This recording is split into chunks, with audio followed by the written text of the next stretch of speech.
Assalamualaikum warahmatullahi wabarakatuh. Waalaikumsalam warahmatullahi wabarakatuh. Yang terhormat kepada Bapak Himawan selaku fasilitator, serta yang saya hormati Bapak Arif dan Ibu Mega selaku pengajar praktik, serta Ibu dan Bapak guru hebat yang saya hormati. Pertama-tama marilah kita ucapkan puji dan syukur di mana di hari ini, di siang ini kita masih bisa berkumpul dalam ruang kolaborasi untuk melaksanakan praktik kucing. Kemudian sebelumnya saya perkenalkan kami dari kelompok 2 dengan beranggotakan saya sendiri, Iroh Mesaroh, dan rekan saya yaitu Ibu Srinira Nurmalasari. Pada kesempatan ini saya akan mempraktekkan kegiatan coaching dengan 2 kasus yang berbeda. Sebelumnya izinkan saya untuk memulai kegiatan praktek coaching ini untuk pembacaan tujuan pembelajaran khusus dan kasus yang pertama saya persilahkan kepada Ibu Nira. Silakan Ibu Nira dibacakan terlebih dahulu. Terima kasih moderator atas waktunya. Baik Ibu Bapak semuanya, untuk praktek coaching kasus 1 ini, Bu Nira adalah seorang guru di sekolah dasar. Beliau mempunyai 1 peserta didik di kelasnya, di mana peserta didik tersebut memiliki kemampuan perilaku yang kurang baik, suka mengganggu teman, tidak mau belajar, dan sering tidak hadir ke sekolah. Adapun tujuan kegiatan coaching di sini, Ibu Nira ingin sharing dan meminta pendapat kepada rekan sejawatnya yang bernama Ibu Iroh agar beliau dapat menemukan ide atau solusi agar murid tersebut memiliki sikap yang baik, saling menghargai dan menghormati, mau belajar dan hadir ke sekolah. Dan saya di sini sebagai coach dan untuk coachnya itu Ibu Iroh Maisaroh. Untuk percakapannya saya kembalikan ke moderator. Ya, terima kasih Ibu Nira yang telah membacakan tujuan pembelajaran serta menceritakan kasus yang terjadi. Kita lanjut saja ke acara percakapan praktik coaching. Sudah siap Bu Nira? Siap Bu. Iya. Untuk kasus yang pertama dulu ya Bu ya. Iya. Assalamualaikum Bu Nira.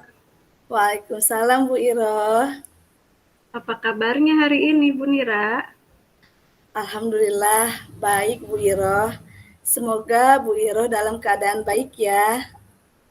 Alhamdulillah Bu, saya juga dalam keadaan baik-baik saja. Ngomong-ngomong ada apa nih Bu? Bu Nira menghubungi saya. Apakah ada sesuatu yang ingin disampaikan? Silakan Bu Nira. Iya Bu Iroh, ada sesuatu yang saya ingin sharing tentang peserta didik saya di sekolah. Mungkin ada solusi dari Bu Iroh. Oh gitu ya Bu. Silakan Bu, dengan senang hati saya akan mendengarkan. Begini Bu, ada 1 peserta didik saya di kelas, dia mempunyai perilaku yang kurang baik, dia selalu mengganggu temannya, kemudian dia nggak mau belajar, dan sering juga dia bolos, tidak hadir ke sekolah Bu. Oh, iya. Jadi Ibu mempunyai permasalahan bahwa ada seorang murid yang suka usil ya Bu? Suka mengganggu temannya, tidak mau belajar, juga sering tidak hadir ke sekolah. Begitu ya Bu? Iya benar sekali Bu Iroh. Jadi Bu, dari percakapan ini, apa yang akan Ibu Nira harapkan? Kemudian dari perbincangan di siang hari ini juga, apa yang Ibu harapkan juga? Ini Bu, saya berharap dari percakapan ini saya mendapatkan solusi nanti gimana cara merubah sikap atau perilaku siswa tersebut supaya menjadi lebih baik. Setidaknya dia tidak mengganggu temannya dan mau belajar. Oh, jadi harapannya Bu Nira, siswa tersebut berperilaku baik dan tidak usil lagi ya Bu, atau tidak mengganggu temannya lagi ya Bu. Iya Bu Iroh. Nah, Sekarang yang ingin saya tanyakan, kira-kira kriteria baik apa yang menurut Bu Nira itu seperti apa ya kriterianya? Oh iya, jadi kriteria baik di kelas 1 menurut saya itu adalah yang pertama, dia itu tidak mengganggu temannya, kemudian dia saling menghargai, kemudian saling menolong, dan yang ketiga, dia mempunyai rasa empati yang tinggi pada temannya. Oh, baik. Dari pemaparan Ibu, kriteria baik itu yang dikatakan Ibu bahwa siswa tersebut tidak mengganggu temannya. Begitu ya, Bu? Nah, kira-kira menurut Ibu Nira apa sih yang dapat Ibu Nira lakukan supaya dapat merubah perilaku anak tersebut, bisa memenuhi kriteria peserta yang baik, dan apa ya kira-kiranya yang bisa Ibu Nira lakukan? Uh, yang pertama, saya akan melakukan pendekatan secara personal terhadap peserta didik tersebut. Mungkin ada sesuatu hal maupun ada kebutuhan dasar yang belum didapatkan. Jadi, saya harus mengetahuinya. Kemudian, yang kedua, saya akan melakukan yaitu membuat kesepakatan kelas atau uh, saya akan menjelaskan terlebih dahulu apa itu kesepakatan maupun keyakinan kelas, kemudian tujuan dan manfaatnya apa. Nah, dengan demikian siswa tersebut akan memberikan pendapatnya sendiri sehingga yang disepakati itu bisa disepakati oleh semuanya. Disiplin, saling menghormati, kemudian datang tepat waktu dan lain-lain. Jadi, jangan membuat dengan membuat kesepakatan kelas, hasil pendapat mereka akan bertanggung jawab atas pendapat mereka. Kemudian juga Bu Iro, untuk hal yang ketiga, saya akan mencoba menceritakan kisah-kisah keteladanan Rasulullah, sehingga dari cerita tersebut siswa dapat memahami dan mengenali tentang akhlak-akhlak yang baik. Oh, baik Bu Nira. Luar biasa. Langkah yang Bu Nira akan ambil. Ya, kalau bisa saya simpulkan, Ibu Nira tadi mengatakan langkah yang pertama itu yang akan Ibu lakukan adalah Ibu akan melakukan pendekatan secara personal, insentif terhadap siswa tersebut. Betul, Bu? Di mana kemungkinan ia melakukan hal tersebut karena kebutuhan dasar dia itu belum terpenuhi. Ya, kita tidak tahu ya, Bu. Maka terlebih dahulu kita mencari kriteria-kriteria tersebut. Kemudian yang kedua, Ibu tadi katakan, di mana kita akan membuat kesepakatan kelas. Di mana ini bersumber dari kesepakatan siswa itu sendiri. Dengan begitu, akan membuat mereka bertanggung jawab atas hal tersebut. Kemudian yang ketiga, untuk memberi motivasi dan memberi contoh yang baik. Ibu menceritakan tentang kehidupan atau kisah-kisah Rasulullah sebagai teladan yang baik untuk mereka. Begitu ya Bu Nira? Betul Bu Iro, dengan begitu akan menimbulkan budaya positif. Oh, iya Bu, benar sekali. Dengan langkah yang Ibu lakukan tersebut akan menimbulkan budaya positif. Jadi rencana aksi nyata atau rancangan tersebut kira-kira akan Ibu lakukan kapan ya? Dari 3 langkah tersebut, saya akan segera mungkin melakukan membuat kesepakatan kelas dalam waktu yang dekat ini. Oh, jadi kemudian nanti Ibu akan ceritakan kisah teladan Rasulullah sebagai budaya positif. Iya, betul Bu Iro. Nah, sebagai bentuk tanggung jawab, katanya Ibu akan membuat kesepakatan kelas pada waktu sebentar lagi. Sesegera mungkin, Bu Nira. Tentu Bu Iro, saya akan segera mungkin melaksanakannya dengan harapan siswa tersebut bisa berubah. Insya Allah pada pertemuan besok saya akan lakukan. Baik, Bu Nira. Luar biasa semangatnya. Berarti besok langsung Ibu laksanakan ya. Semoga dengan langkah-langkah yang Bu Nira tadi ambil, bisa mengubah sikap perilaku siswa tersebut menjadi lebih baik ya Bu. Nah, kira-kira dari perbincangan siang ini, apa yang Ibu telah dapatkan? Terima kasih sebelumnya Bu Iroh. Ya, pada siang ini saya akan mendapatkan solusi bagaimana saya menghadapi peserta didik yang berperilaku kurang baik. Saya juga telah paham langkah-langkahnya apa yang harus saya lakukan terhadap siswa tersebut. Terima kasih Bu Iroh, obrolannya hari ini sangat bermanfaat bagi saya. Iya Bu Nira, luar biasa juga buat Bu Nira atas langkah yang Ibu akan lakukan, yaitu melakukan pendekatan secara personal, pembuatan kesepakatan kelas, menceritakan kisah teladan Rasulullah sebagai contoh yang baik. Semoga semuanya berjalan dengan baik ya Bu. Selanjutnya, kita nantinya bisa berbincang kembali untuk perkembangan siswa Bu Nira. Apakah ada perkembangan yang lebih baik? Iya Bu Iroh, terima kasih kembali atas waktunya. Sama-sama Bu Nira. Ya sudah ya Bu, kita akhiri perbincangan siang ini. Assalamualaikum Bu Nira. Waalaikumsalam Bu Iroh. Iya, untuk kasus yang pertama telah selesai dipraktekkan tanpa membuang-buang waktu. Kita lanjut ke kasus yang kedua. Mungkin untuk kasus yang kedua, tujuan pembelajarannya akan dibacakan oleh saya sendiri. Sebentar.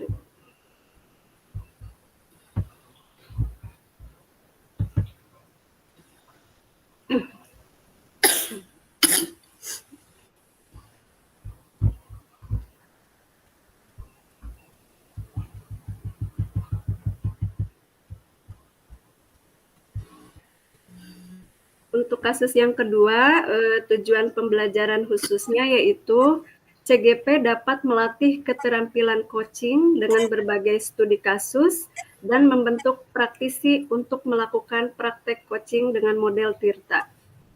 Kemudian praktek coaching pada kasus yang kedua yaitu Ibu Iroh adalah seorang guru di sekolah dasar. Beliau mempunyai permasalahan siswa di kelasnya, di mana para siswa itu tidak memiliki rasa kerjasama atau kolaborasi antar teman sekelasnya dalam kegiatan diskusi kelompok. Kemudian untuk tujuan kegiatan coachingnya yaitu Ibu Iroh ingin sharing dan meminta pendapat kepada rekan sejawatnya yang bernama Ibu Nira agar beliau dapat menemukan ide atau solusi supaya para siswa tersebut mau bekerja sama dalam kegiatan diskusi kelompok. Berikut ini percakapan yang akan kita lakukan. Saya di sini berperan sebagai coach dan Ibu Srinira berperan sebagai coach. Kita bisa mulai, Bu Nira? Siap, Bu. Iya. Assalamualaikum Bu Nira, bagaimana kabarnya? Waalaikumsalam, alhamdulillah sehat. Bagaimana kabarnya Bu Iroh hari ini? Alhamdulillah baik juga Bu. Ada apa Bu Iroh? Sepertinya ada hal penting yang mau diobrolkan. Oh iya Bu, maaf Bu. Hari ini sibuk tidak Ibu? Mudah-mudahan sedang tidak sibuk ya Bu. Oh enggak Bu Iroh, hari ini sedang santai. Memang ada apa ya Bu? Gini Bu, maaf ya Bu. Saya mau ngobrol sebentar, 10-15 menit lah. Saya sedang bingung Bu. Mungkin dengan ngobrol sama Bu Nira ada sesuatu yang akan saya dapatkan. Apa tujuan dari obrolan kita ini Bu? Dari obrolan ini, saya ingin mendapat ide atau solusi, serta saran dan masukan mengenai permasalahan di kelas 4 saya, Bu. Oh, Bu Iroh ingin mendapatkan solusi ya dari permasalahannya. Masalah apa ya Bu? Iya, Bu, betul. Saya mau cerita. Untuk kelas 4 tahun ini berbeda dari tahun sebelumnya. Entah mengapa ya, Bu, mereka itu seolah-olah tidak ada rasa kebersamaan. Jangankan antara laki-laki dan perempuan, antara anak perempuan saja masih terlihat ada pemisah. Apalagi saat pembelajaran dengan metode diskusi atau kegiatan di luar itu terkesan tidak mau bareng atau kerjasama, Bu. Saya bingung, Bu. Oke, jadi Bu Iro merasa bingung ya dengan keadaan murid yang belum ada rasa kebersamaannya atau kerjasamanya di dalam kegiatan pembelajaran ini. Iya, Bu, betul. Oh iya, tadi kan Bu Iro mengatakan murid-murid belum bisa bekerja sama saat pembelajaran. Menurut Bu Iro, idealnya murid-murid di kelas itu bagaimana? Ya, menurut saya itu mereka dapat melaksanakan pembelajaran, terutama tugas berkelompok, Bu, secara aktif, bersama-sama, atau berkolaborasi agar dapat menyelesaikan tugas dengan baik, Bu. Ngomong-ngomong, apa yang sudah Bu Iroh lakukan agar murid-murid itu bisa kompak bekerja sama menyelesaikan tugas? Sebenarnya saya sudah memasukkan metode pembelajaran diskusi, Bu, dalam RPP yang menjadikan si anak itu aktif bersama, Bu. Jadi, Bu Iro itu sudah memasukkan metode pembelajaran diskusi. Ini sudah bagus karena metode yang diterapkan sudah sesuai dengan tujuan. Namun, karakter kerjasama atau kolaborasi murid belum sepenuhnya muncul ya. Dari skala 1 sampai 10, di mana posisi Bu Iro sekarang dalam mencapai tujuan? Mungkin posisi saya sekarang di skala 5, Bu. Yang Bu Iro inginkan posisi berapa? Inginnya sih paling tidak di posisi 9, Bu. Oh, oke. Kira-kira selain metode diskusi, pasti ada cara lain. Nih, kira-kira apa cara lain mencapai tujuan tersebut? Oh iya, Bu, mungkin saya harus memotivasi murid ya, Bu, sebelum pembelajaran.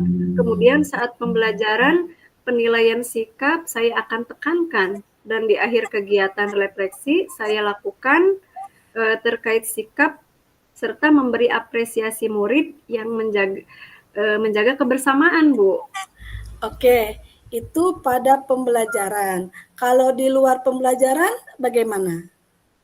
Kalau di luar pembelajaran, mungkin nanti saya akan mengadakan semacam pertandingan kompetisi bergu dan sering mengadakan permainan untuk mengenal teman lebih dalam lagi, Bu. Wah, luar biasa Bu Iro. Kira-kira apa rencana mencapai tujuan tersebut? Saya akan memasukkan motivasi sebelum kegiatan inti pembelajaran. Kemudian saya informasikan ke anak bahwa sikap kerjasama yang baik merupakan dari penilaian, selain pengetahuan dan keterampilan, serta di akhir ada refleksi. Kemudian saya juga tidak lupa, Bu, nanti di luar pembelajaran akan mengadakan kegiatan permainan bergu untuk melatih kerjasama kekompakan, Bu. Eh, Berapa jangka waktunya yang dilakukan, Bu? Kira-kira 1 sampai 2 minggu lah, Bu. Apa komitmen Bu Iro terhadap rencana aksi tersebut? Hmm, saya akan membuat RPP dengan menitik beratkan metode diskusi dengan penilaian diutamakan pada sikap. Kemudian berikutnya keterampilan dan pengetahuan diawali dengan memberikan motivasi minimal dalam waktu 1 sampai 2 minggu ke depan. Kemudian di luar pembelajaran juga ada permainan untuk melatih kebersamaan bergu. Oke, kira-kira siapa yang akan membantu Bu Iro merencanakan pembuatan RPP? Nanti saya akan buat sendiri dulu ya, Bu. Lalu saya akan meminta ditelaah oleh teman sejawat saya, barangkali ada yang perlu direvisi. Sip, menurut Bu Iro, apa yang sudah didapatkan dari percakapan kita kali ini? Dari percakapan tadi, saya sudah mendapatkan ide atau solusi tentang masalah terkait murid-murid yang belum bisa bekerja sama atau kompak dalam berdiskusi kelompok. Alhamdulillah, Bu Iro sudah bisa mendapatkan manfaat dari percakapan ini. Mudah-mudahan rencana Bu Iro akan membuahkan hasil. Jangan lupa untuk mencatat setiap perkembangan kemajuannya ya. Nantinya bisa dijadikan refleksi serta untuk contoh teman yang lain.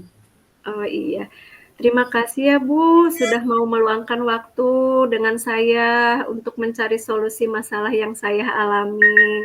Sama-sama Bu. Assalamualaikum Bu Nira. Waalaikumsalam. Ya, alhamdulillah untuk praktek coaching dari kami berdua, kelompok 2 sudah selesai. Silakan mangga dikembalikan kepada Bapak fasilitator. Assalamualaikum warahmatullahi wabarakatuh. Lagi mungkin Bu. Baik Bapak dan Ibu, kita telah sampai ke acara yang selanjutnya yaitu refleksi diri.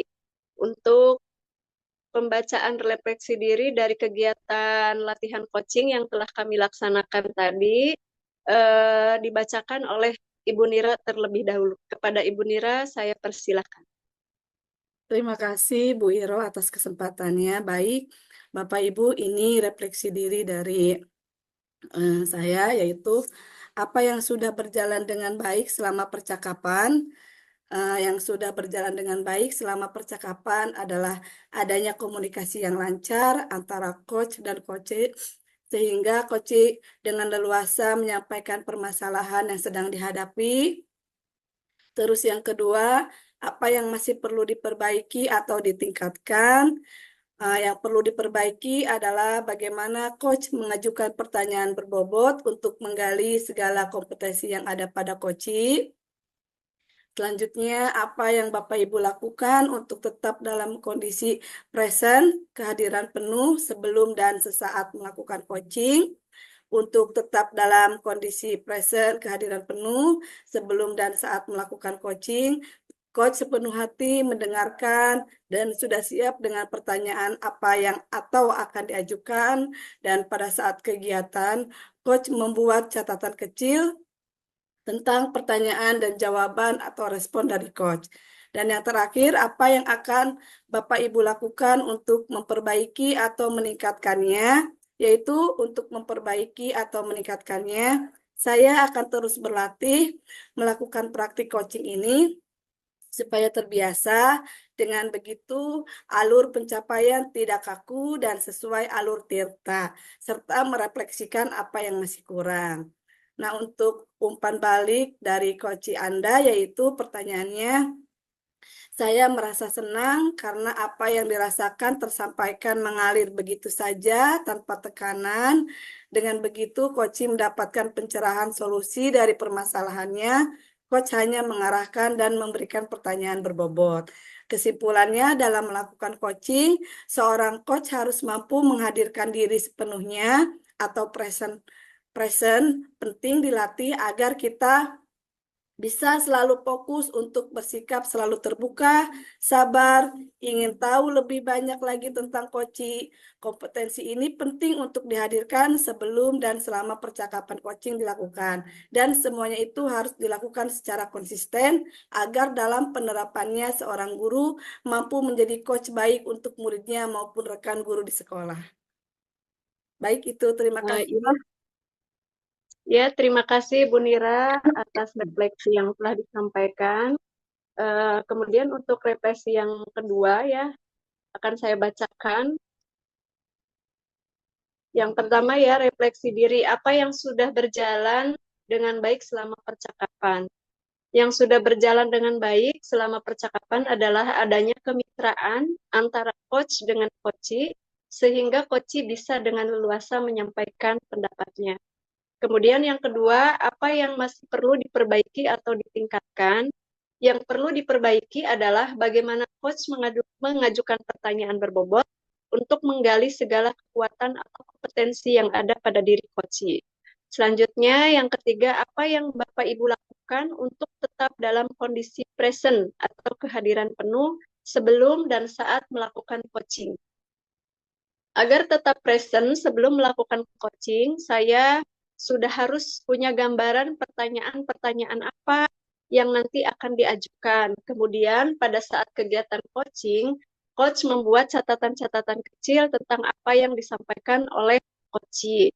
Kemudian yang keempat, apa yang akan Bapak Ibu lakukan untuk memperbaiki atau meningkatkannya.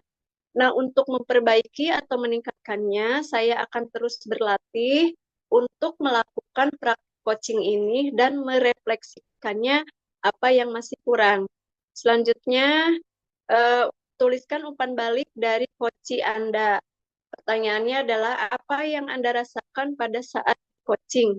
Perasaan saya yaitu merasa senang karena apa yang saya khawatirkan pada saat diobservasi bisa saya atasi melalui kegiatan coaching praobservasi sehingga saya lebih yakin pada saat diobservasi. Selain itu kompetensi yang ini saya kembangkan juga bisa lebih meningkat lagi. Selanjutnya untuk kesimpulan di sini dalam melakukan coaching, seorang coach itu menurut saya harus mampu menghadirkan diri sepenuhnya atau present. Karena penting sekali ya dilatih agar kita bisa selalu fokus untuk bersikap selalu terbuka, sabar, ingin tahu lebih banyak lagi tentang coaching. Mungkin itu Bu kesimpulan yang saya sampaikan dari refleksi diri saya sendiri. Nah, Bapak dan Ibu, untuk kegiatan refleksi diri sudah saya sampaikan bersama Ibu Nira. Mungkin kegiatan ini saya tutup saja dengan ucapan billahi taufiq wal hidayah. Wassalamualaikum warahmatullahi wabarakatuh. Waalaikumsalam warahmatullahi wabarakatuh.